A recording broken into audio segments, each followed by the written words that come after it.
बकरी ईदच्या पार्श्वभूमीवर अहिल्यानगर पोलिसांचा दमदार मॉब ड्रिल, दंगल नियंत्रणाचे थरारक प्रात्यक्षिक।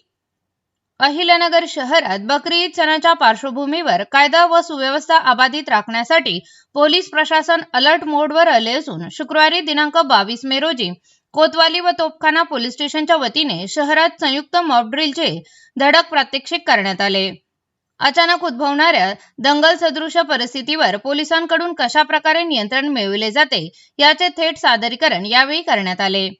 प्रात्यक्षिकादरम्यान दगडफेक, जमावबंदी भंग तसेच तणावपूर्वक वातावरण निर्माण झाल्यास पोलिसांनी कोणती तत्काळ पावले उचलवावीत याचा सराव करण्यात आला। जमाव नियंत्रणासाठी पोलिसांनी लाठीचार्ज, अश्रुधूर नळकंडांचा वापर तसेच तातडीच्या प्रतिसादाची कृती करून दाखवली। पोलिसांचा आक्रमक व शिस्तबद्ध अंदाज पाहून काही काळ प्रत्यक्ष दंगल सुरू असल्याचा भास अनेक नागरिकांना झाला। या मॉब ड्रिलमध्ये कोतवाली तोपखाना पोलीस स्टेशनचे अधिकारी, कर्मचारी तसेच दंगल नियंत्रण पथक मोठ्या संख्येने सहभागी झाले होते। कोणत्याही आपत्कालीन परिस्थितीत पोलीस दल सज्ज असून नागरिकांच्या सुरक्षेसाठी प्रशासन कटिबद्ध असल्याचा संदेश यावेळी देण्यात आला। दरम्यान हे थरारक प्रात्यक्षिक पाहण्यासाठी परिसरातील नागरिकांनी मोठी गर्दी केली होती।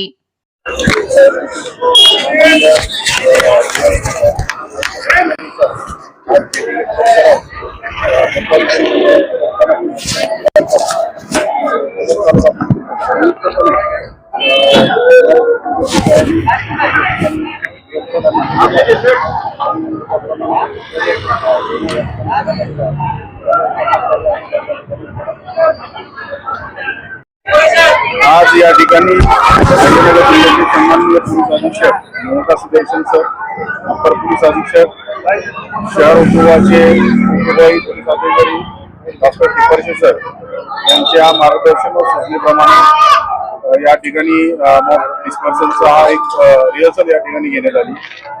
आगामी बकरी ईद इतर सणाच्या पार्श्वभूमीवर जे असामाजिक घटक असतात त्या लोकांना पोलिसांची तयारी आहे आणि जे सर्वसामान्य नागरिक असतात त्यांच्या पाठीशी पोलीस आहेत असा एक संदेश याच्या माध्यमातून देऊन लोकांनी निर्भय राहावं आणि जे असामाजिक घटक आहेत त्यांनी कुठल्याही चुकीच्या पद्धतीचं बेकायदेशीर कृत्य करू नये अशा पद्धतीचा इशारा यामधून आम्ही दिलेला आहे।